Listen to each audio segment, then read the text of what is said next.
¿Qué define a una persona? ¿Sus mayores logros? ¿Sus errores? ¿Quizás su lado más oculto y que guarda solo para sí misma? ¿Puede la ambición desmedida corromper a alguien hasta el punto de no reconocerse a sí mismo y perder todo resquicio de la persona que una vez fue? ¿Exime de culpa no ser consciente de que se está causando el más profundo dolor a otra persona? ¿Ese que consume por dentro? ¿Que destruye? ¿Existe realmente la redención? ¿Puede un momento determinar el resto de una vida? ¿De muchas vidas? ¿Deben los hijos responsabilizarse de los pecados de sus padres? Estas son solo algunas de las preguntas que se me pasaban por la mente viendo House of the Dragon. En esta serie, cuando la amistad se mezcla con mentiras y el egoísmo prima sobre todas las cosas, solo queda un camino posible, el del fuego y la sangre. Quédate conmigo para explorar los lugares más recónditos de las mentes de sus personajes.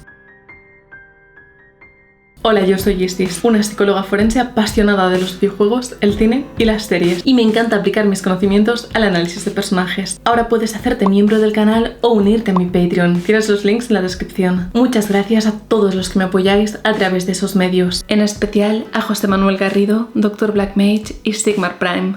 Seamos sinceros, después del fracaso del final de Juego de Tronos, HBO no lo tenía fácil para volver a atrapar a los fans y sumergirlos en este mundo de intrigas palaciegas. Pero la verdad es que en solo una temporada y adaptando unas cuantas páginas de la novela Fuego y Sangre, House of the Dragon consiguió lo impensable: hacer que nos engancháramos a la historia y dejarnos con ganas de más durante 2 años, como consiguió su precursora en sus años dorados. Ya el episodio piloto, dirigido por Miguel Sapochnik, ilustra lo que nos espera al ver la serie: un viaje por las profundidades de la mente humana. Y es que el nacimiento de Baelion Targaryen funciona como síntesis narrativa del futuro que aguarda a sus personajes: el dolor. Baelion es un niño que, más que un ser humano, llega al mundo como un símbolo necesario más que cualquier otra cosa para su padre, ya que anhela y necesita un descendiente varón para que le suceda en el trono. Este niño llega al mundo de manera violenta, consiguiendo la vida a costa de la muerte de su madre, bañado en sangre para terminar muriendo. Y esta corta escena está planteada y dirigida de tal manera que se hace eterna, porque ves el sufrimiento de un rey que siente que tiene que sacrificar a su esposa para conseguir lo que necesita a toda costa, y ves el terror en los ojos de Aemma, que no puede decidir sobre su propio cuerpo, sobre su propia vida. La impotencia es palpable en sus ojos, pero en realidad esta escena dura unos pocos minutos y su subtexto es tan fuerte que solo con ello Baelion sirve como metáfora de la serie: el poder por encima del amor, la crudeza, la violencia desmedida y lo efímero de la vida. Conseguir algo así en tan pocos minutos es sin duda digno de admiración. Y es que el hecho de que George R.R. Martin forme parte del proyecto, no solo como productor, sino también como creador junto a Ryan Condal, se nota y aporta una continuidad estilística con Juego de Tronos. Precisamente uno de los mayores puntos fuertes que me parece que tienen tanto los libros como la serie es que sus personajes no son o la bondad encarnada o representativos de la más pura maldad sin sentido, sino que en Juego de Tronos hay una verosimilitud en la conformación de las personalidades de cada uno de ellos, y es el hecho de que son personajes grises, tienen sus propias experiencias a sus espaldas, sus propias motivaciones y ambiciones. Y es algo que creo que todos vemos muy claro en esa serie, pero por alguna razón en House of the Dragon se tiende a demonizar a los verdes, cuando precisamente esta serie plantea a los personajes de la misma forma, es decir, con sus escalas de grises. La verdad es que Rhaenyra no es una mujer perfecta que no se equivoca, y Alicent no es una bruja malvada, y si lo percibimos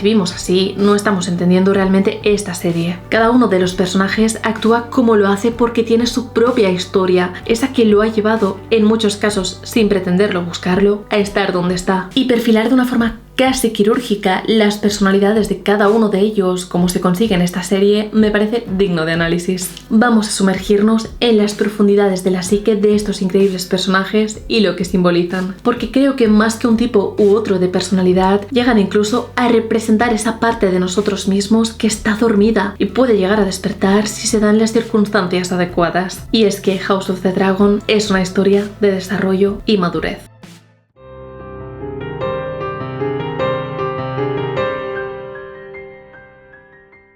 conocido como Viserys del Pacífico, me sorprende que este personaje sea percibido como una figura de debilidad, cuando para mí encarna esa fortaleza interior que todos llevamos dentro, pero no siempre somos capaces de liberar. Sí, hace falta valor para luchar por la paz. Sí, hace falta valor para enfrentarte a tu dolor y seguir adelante, aun cuando no es lo que deseas hacer. Las heridas de Viserys no son simples roces en el trono de hierro, son una metáfora del dolor que le causa el poder que ostenta. Y es que es un rey autoconsciente del lugar que ocupa y de lo que el poder desmedido implica. De hecho, uno de los co-guionistas y creadores de la serie, Ryan Condal, apuntó a que el motivo por el que Viserys siempre tuvo sus reservas hacia el uso de dragones es que fue jinete de Valerion, del que se bajó y no volvió a cabalgar, porque fue el jinete de una auténtica bomba atómica. Se dio cuenta del horrible poder que tenía y en cierta forma tenía miedo de los dragones, pero no de manera cobarde, sino como puede tenerlo una persona que siente respeto por las pistolas o los aviones de combate. Y esto, además de explicar por qué no se ve a Viserys aparecer a lomos de un dragón,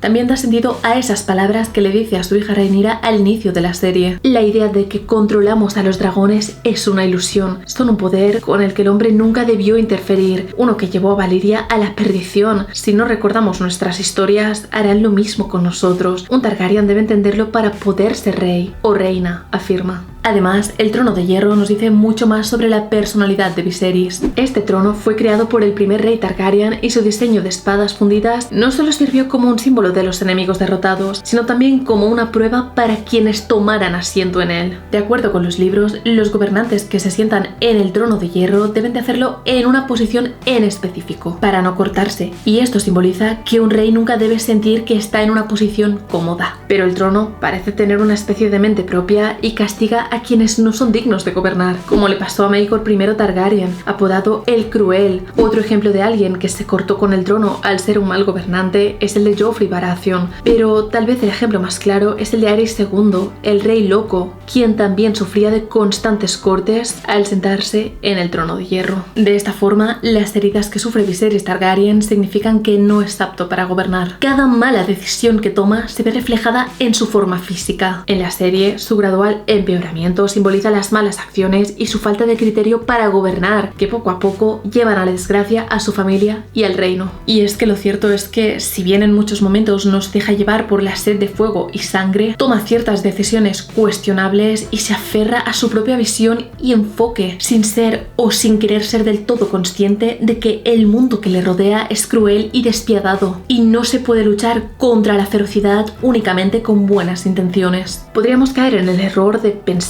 que Daemon es el hermano malo y Viserys es el hermano bueno, pero esto no es así. Es una persona que se equivoca, alguien imperfecto, como todos. Le vemos llorar, le vemos intentar estrechar lazos con su hija, e incluso llega a nombrarla como su heredera, aún siendo consciente de que nombrar heredera a una mujer puede complicarlo todo. Pero aún así apuesta por ello y sigue creyendo que puede mantener la paz en su reino, y siempre expresa su amor por la que fue su primera esposa, pero no debemos olvidar que la deja morir para salvar la vida de su hijo varón. Todo ello después de someterla a múltiples embarazos y abortos, porque soñó que tendría un hijo varón de su sangre que heredaría el trono de hierro. Aún así, tiene cierto mérito que se mantenga firme en su decisión de nombramiento de su hija como heredera al trono, puesto que después de casarse con Alicent tiene varios hijos, y su decisión de nombrar a Rhaenyra como su sucesora tiene varios detractores. Bueno, muchos. Con todo lo que enfrenta, lo que demanda su posición y lo que se espera de él, consigue dar ese paso al frente y romper con lo que había sido la tradición hasta ese momento y abrir paso a una nueva era. Y es que cree en su hija y en sus nietos incluso al final de su vida. Sin apenas fuerzas para sostenerse en pie, da un paso al frente y se abre camino dejando sus últimos rayos de vida en ello. Su aspecto decadente marca ese momento, pero mucho más lo hace su fuerza y coraje para defender su sangre. Enaltecida por la música, su entrada es triunfal y se niega a recibir ayuda para avanzar. Defiende a su familia por sí mismo, sin la ayuda de nadie. Y eso no me parece para nada un símbolo de debilidad, sino todo lo contrario.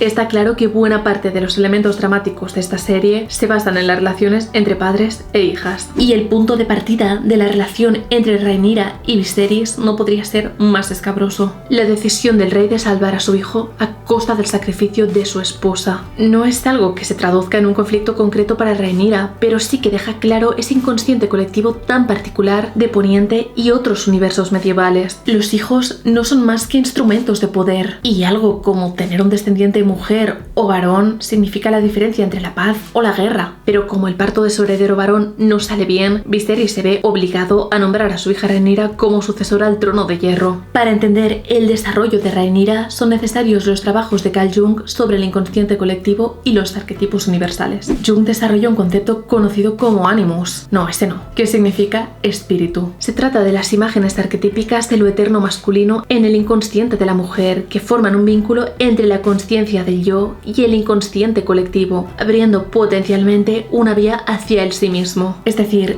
el animus o ánima en el caso del eterno femenino de los hombres se refieren a esas referencias que cristalizan una forma de entender el mundo o una naturaleza emocional. No tiene por qué ser una representación concreta, pero las más características se centran en referencias paternas u otras figuras famosas, religiosas o idealizadas. El punto de partida de Rhaenyra es su presentación como una princesa que piensa más en montar su dragón que en atender sus obligaciones en palacio. No es de extrañar que la mayor inspiración para ella sea su tío Daemon, irredimible jinete de dragones y líder nato. Al fin y al cabo, el hermano del rey representa los valores más característicos de una familia conquistadora como la de los Targaryen. Muy distinto es lo que representa la figura de su padre, apodado el Pacífico, por querer siempre evitar el conflicto. No importa que Mercaderibas se encuentre bajo amenaza o que exista la sospecha de que su propio hermano puede conspirar contra él. Para Viserys, el conflicto armado es siempre la última opción. Esta desconexión con los marcos conceptuales de los Targaryen hace que la relación de Viserys con Rhaenyra se complique, y ella no entiende por qué su padre no envía dragones donde sea necesario. Las dos principales relaciones de Rhaenyra, la que mantiene con su padre y con su tío, evidencian la dicotomía principal en la que se mueve el conflicto interior del personaje.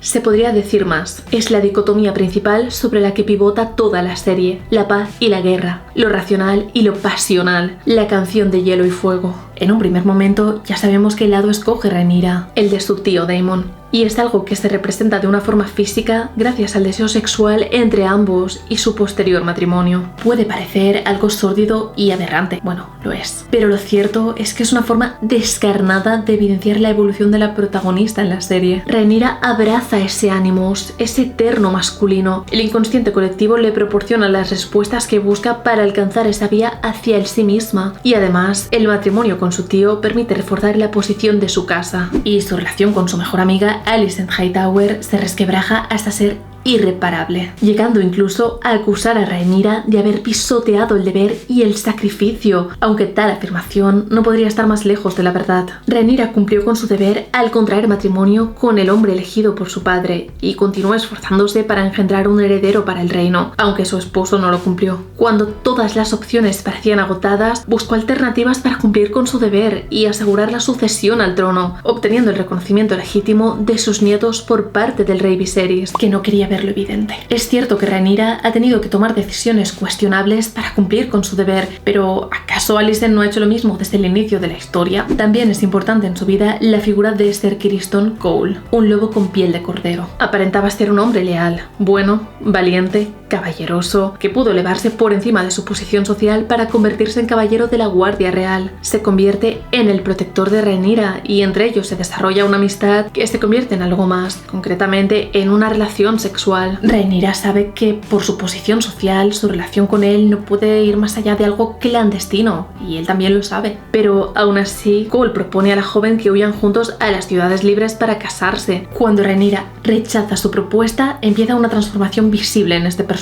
Y además la petición que le hace es egoísta, ya que no es ni mucho menos por amor, es para salvar su honor. Ha roto su promesa de celibato y cree que solo puede restaurar su honor casándose con la mujer con la que ha tenido relaciones sexuales. En en ningún momento tiene en cuenta la falta de honor que significaría para ella huir de su familia y de su deber, porque la verdad es que no le importa. Que Rhaenyra sí aspire al poder acaba con su fantasía de ser el salvador de la princesa atrapada por su destino, y se muestra resentido con Rhaenyra debido a esta falta de interés y atención, y termina exhibiendo un comportamiento tóxico hasta el extremo: insultos, desprecios y violencia, e incluso hasta el punto de matar a golpes a Ser Joffrey, al darse cuenta de que Rhaenyra no le dará lo que él quiere. Realmente me parece uno de los personajes más peligrosos. Después de la muerte del rey Viserys, el príncipe Aegon, hijo de Viserys y Alicent Hightower, es nombrado protector de los 7 reinos. Tras décadas de relativa paz, Poniente se resquebraja entre los que mantienen su lealtad a Rhaenyra y los que prefieren que un varón continúe sentado en el trono de hierro. Llega el momento de tomar decisiones, de aplicar todo lo aprendido por la protagonista. Y es cuando Rhaenyra se da cuenta de la mucha razón que tenía su padre. Hay que hacer todo lo posible por mantener la paz, o basta con tomar el trono por la fuerza y reinar sobre las cenizas.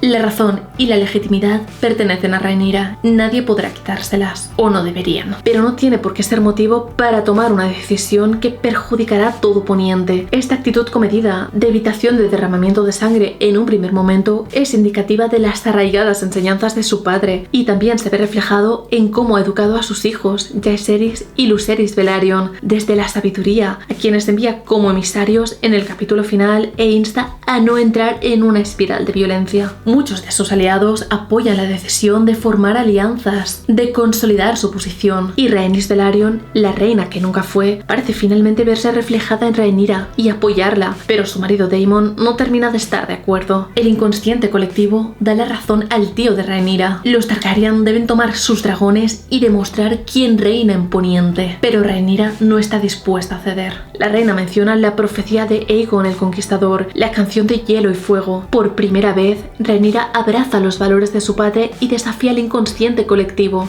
Y es en ese momento cuando el fuego del dragón sale de la boca de Daemon. No conquistaremos Poniente con sueños o profecías. Eres igual de débil que tu padre, responde a su mujer mientras la estrangula como advertencia. Creo que la legítima reina se da cuenta de la decisión que tomó al casarse con Daemon. Evidencia su posicionamiento dentro del tablero político. Por eso Rhaenyra debe primero honrar a su padre para luego desafiar al inconsciente colectivo. Vuelve a pivotar sobre la misma dicotomía, la paz y la guerra, lo racional y lo pasional, la canción de Hielo y Fuego. Y es que la sabiduría de Rhaenyra es heredada de su padre y, como ella misma dice, he escuchado las historias de la vieja Valyria. Mi padre me dijo que cuando los dragones pelean en la guerra, todo se reduce a cenizas, y yo no quiero reinar sobre un montón de huesos y ceniza. Estas palabras de Rhaenyra muestran su prudencia ante las ganas de batalla de sus aliados. Demuestra así la serenidad que ha heredado de su padre, y que precisamente se acaba cuando su hijo Lucerys muere a manos de Vhagar, el dragón de Aemond.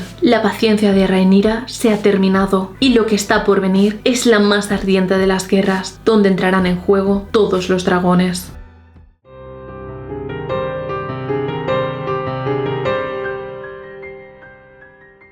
Este personaje encarna a la masculinidad tóxica, al típico chico malo, que personalmente soy incapaz de entender por qué atrae a tanta gente. Es que no veo absolutamente nada de atractivo en la maldad, en la toxicidad. Pero muchas personas tienden a idealizar esta tipología de personas pensando que su amor les salvará, les cambiará. Este personaje es un sociópata. ¿Y por qué digo esto? Pues porque siente un absoluto desprecio por las normas y derechos ajenos. Engaña, hiere, manipula y mata para conseguir lo que quiere. Pero tiene esta capacidad de ser empático, aunque sea con muy pocas personas de su círculo más cercano. A pesar de esto, yo preferiría no tenerlo cerca. Representa una ambición desmedida de poder feroz como las llamas de su dragón. Se muestra desafiante con su hermano, el rey Viserys, y busca constantemente oportunidades para sobresalir, demostrando su necesidad insaciable de reconocimiento y validación, tratando de mostrar su superioridad y de dejar su marca indeleble en la historia. Como guerrero y jinete de dragones, Daemon demuestra una valentía que bordea en la temeridad. Su destreza en el combate es legendaria y su inclinación hacia la agresión y la violencia le sirve tanto para resolver conflictos como para afirmar su dominio. La guerra es su teatro y en él Daemon es el protagonista. Emocionalmente, Daemon es un enigma envuelto en contradicciones, capaz de amar profundamente y demostrar una crueldad despiadada. Su relación con Rhaenyra Targaryen, su sobrina y esposa, ilustra esta dualidad. Su vínculo revela tanto una alianza estratégica como un cariño genuino, reflejando su complejidad emocional y su capacidad para navegar entre el amor y la ambición. La relación que desarrolla con su sobrina es como poco cuestionable e indicativa de la clase de persona que es él, pues hay que recordar que ella era una adolescente. Es cierto que la Casa del Dragón se refiere a una sociedad imaginaria, en la que el incesto o la diferencia de edad entre los cónyuges poco importa, pero deberíamos de ser capaces de no idealizar estos comportamientos. A pesar de sus constantes conflictos familiares, Daemon posee un fuerte sentido de identidad arraigado a su familia y lealtad hacia la Casa Targaryen. Sus acciones, aunque a menudo parecen egoístas, pueden interpretarse como intentos de proteger y promover los intereses de su linaje. Esa lealtad inquebrantable hacia su familia añade una capa de complejidad a su personalidad, mostrando que su ambición personal también está entrelazada con el destino de su familia. ¿Qué pasará en la siguiente temporada?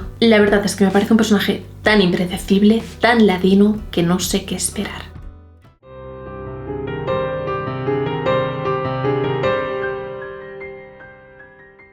Otto Hightower es ese amigo tóxico que todos hemos tenido alguna vez. Como todos en esta serie, tiene sus propias motivaciones y entra en el Juego de Tronos. Quiere que su familia llegue al trono. A priori podríamos pensar que es simplemente un padre queriendo garantizar el futuro de su hija, pero lo cierto es que él ordena y ella simplemente obedece. No tiene ni voz ni voto sobre qué hacer con su vida o con su propio cuerpo. Por lo tanto, me parece un personaje moralmente cuestionable que atenta contra la salud mental de su propia hija. Y es que en esta serie los hijos son deshumanizados hasta el punto de convertirse en piezas de ajedrez. Ahora bien, dicho esto, creo que muchas personas tienden a culparle únicamente a él de la guerra que se avecina, cuando no es ni mucho menos el único culpable. Sí, Otto maquina, manipula y actúa en su propio interés, y sus decisiones no son ilógicas desde su punto de vista. Seguramente pensó que Viserys nombraría heredero a Aegon cuando naciera, como siempre había ocurrido en Poniente. Entendiendo la rigidez mental producto de ese contexto político y social, puede llegar a entender que se sorprenda de que Viserys fuera inflexible acerca de que Rhaenyra fuera la heredera solo porque se sentía culpable por Aemma. Racionalmente, entendiendo el contexto de este mundo, nombrar heredero a Aegon o comprometerlo con Rhaenyra era la opción menos arriesgada, independientemente de los sentimientos de cada uno. Otto es un manipulador de manual, dispuesto a conspirar y hacer lo necesario para sentar en el trono de hierro a su nieto, que ni siquiera lo desea. Incluso es capaz de llegar a convencer a su hija, quien en su momento no tenía interés en ello,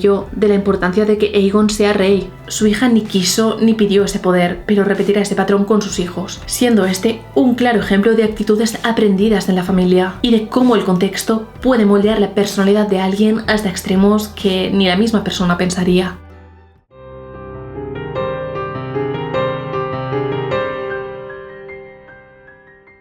Solo he hecho lo que se espera de mí, por siempre protegiendo al reino, a la familia, la ley, mientras tú desobedeces todo. ¿Dónde está el deber y el sacrificio? Aplastados debajo de tu preciado pie. Ahora le quitas el ojo a mi hijo y hasta de eso crees tener derecho. No existe un diálogo que describa mejor la personalidad de Alicent Hightower que este. En esta escena, Alicent se encontraba molesta por la pérdida del ojo de su hijo Aemond, pero curiosamente su ira se expresó en forma de resentimiento hacia Rhaenyra y su papel como mujer. Pero, ¿cómo llegamos a esta situación? En un primer lugar, tanto Alicent como Rhaenyra son víctimas de la sociedad que le rodea, siendo este uno de los temas fundamentales de la serie. Para entender a Alicent es clave entender que pertenece a una de las casas más religiosas y conservadoras de Poniente. Como hija de la mano del rey y la mejor amiga de la única hija del rey, disfruta de una posición privilegiada, pero acaba encerrada en un castillo sin poder huir de su destino impuesto. Es una chica inteligente y sin malicia, pero desde el primer capítulo se pueden percibir pequeños momentos de envidia hacia la princesa. Esta envidia, sin embargo, es comprensible, ya que Alicent no ha tenido mucho tiempo para superar la pérdida de su madre y, como cualquier persona con sentimientos, anhela la figura materna que ha perdido. Y más adelante en la historia, Alicent se siente realmente mal al ver a Rhaenyra sin madre, igual que ella. Comparten esa situación. Sin embargo, esto también les permite encontrar un consuelo mutuo como amigas, y cuando Rhaenyra es nombrada heredera, se puede vislumbrar una cierta mirada de envidia de Alicent hacia ella. Tal vez esperaba que el destino de Rhaenyra fuera similar al suyo y que, como únicas hijas, se casarían eventualmente eventualmente con algún lord.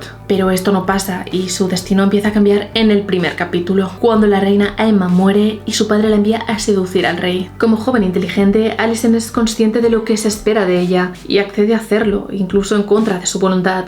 Y no solo lo hace, sino que lo hace muy bien. Por lo tanto, la responsabilidad de su miserable situación personal recae tanto en Otto como en ella misma. Afirmar que Alicent no tenía otra opción sería mentir. Todos tenemos opciones. Es cierto que Otto utilizó su poder e influencia paterna para enviar a su hija a hacer una tarea que no le gustaba, pero ella no se opuso, no expresó disconformidad. Siendo la mejor amiga de la princesa, tampoco le dijo nada, y no fue porque Viserys le ordenara mantener silencio, ya que esto pasa tiempo después de sus primeros encuentros. Alicent optó por no decir nada. Así descubrimos que, aunque tanto Rhaenyra como Alicent odian su destino, basado en un enlace matrimonial ventajoso y engendrar herederos para sus respectivos maridos, se enfrentan a él de formas diferentes. Mientras que Alicent se resigna a su rol como mujer y seduce a Viserys para obtener poder, Rhaenyra se rebela contra lo que se espera de ella. Aunque las dos desprecian la idea de tener hijos por obligación, la reina consorte nunca es infiel a su marido y percibe esto como un acto pecaminoso. En cambio, la princesa se salta las reglas, primero al perder su virginidad con Criston Cole y luego al tener hijos fuera de su matrimonio y negar lo evidente. Así vemos como el recelo y el resentimiento entre ambas crece sin parar. ¿Hubiera cambiado algo si Alicent se lo hubiera contado a su amiga? Pues es muy probable,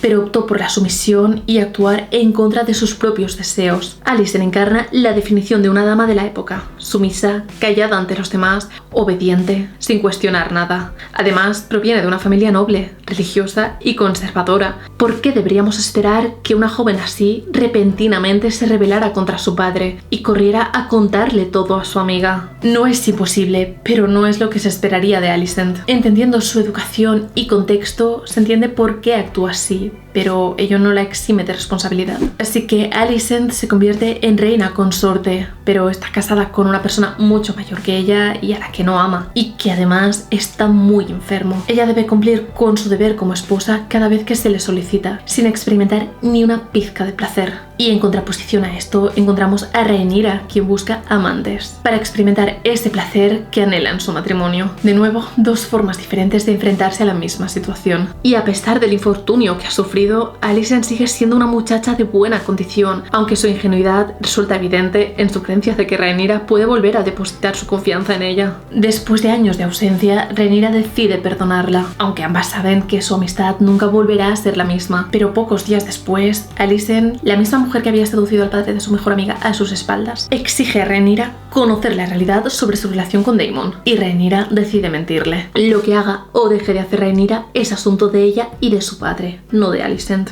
Pero sus mentiras llevan al despido de Otto. Aunque como a la mayoría de la audiencia me cae mejor Rhaenyra, opino que la actitud de Alicent hacia ella es completamente normal y comprensible. En primer lugar, la heredera al trono traiciona su amistad varias veces, mintiéndoles sobre lo sucedido con Daemon y Criston. Además, nunca se preocupa por su bienestar, aunque sabe que están en la misma situación, ya que las dos están atrapadas en matrimonio sin amor. Alicent tiene un fuerte sentido del deber y un código ético y moral estrictos. Todo esto se vuelve mucho más desagradable para la reina consorte al ver que la princesa se salta las reglas que han marcado su vida y no recibe ningún castigo. Y la gota que colma el vaso es la presión que siente Alicent debido a las palabras de su padre, Larys Strong, un aparente consejero con lengua de serpiente, manipulador y maltratador psicológico, quienes no paran de recordarle que Rhaenyra intentará matar a su familia con tal de obtener el trono de hierro. En la elipsis de 10 años que se da en la historia, lo primero que sabemos de Alicent es que ha ordenado que le traigan al recién nacido de Rhaenyra, una acción despreciable e injustificable que deja clara la evolución del personaje. Los rostros de sorpresa en la habitación lo dicen todo. Incluso Laenor Velaryon parece estar desconcertado ante la insensibilidad de la orden. Rhaenyra le mintió,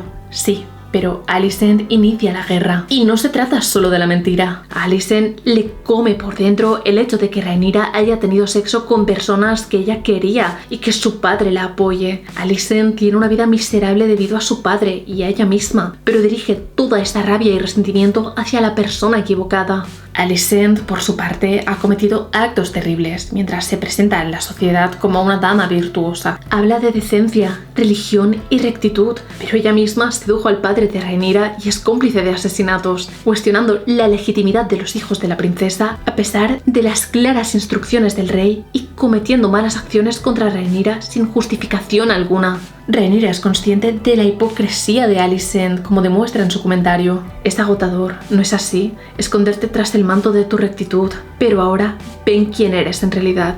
Cuando Alicent dice, solo he hecho lo que se espera de mí, mientras tú desobedeces todo, revela la angustia que ha soportado durante años, tratando de cumplir con su papel de dama perfecta. Este dolor puede ser interpretado como una petición subyacente. Si yo tengo que sufrir, ¿por qué ella no debería sufrir también? Alicent parece sentirse resentida porque la vida para Rhaenyra no haya sido tan difícil, tan dura como lo ha sido para ella, según su percepción. Y este sufrimiento que arrastra y la posición que desea se ve reflejado en sus hijos, déspotas y con un sentido de superioridad que queda ilustrado especialmente en esa escena de Aegon masturbándose en la ventana, autorreafirmando su masculinidad y autoconcepto de estatus de poder y superioridad hacia el pueblo. Igual que Alicent no pidió lo que su padre le impuso, Aegon no quiere ser rey, pero su madre está tan cegada por sus propias expectativas para sus hijos que la confusión sobre las últimas palabras de Viserys y a quién iban dirigidas le sirven de escudo para precipitar la coronación de su hijo, aún en contra de su voluntad. Repite este patrón con sus hijos porque es lo que le han enseñado y lo que se espera de ella. Y así, Aemond se cree con el derecho de actuar impunemente, atacando a Lucerys con su dragón, conduciendo a la familia hacia la destrucción.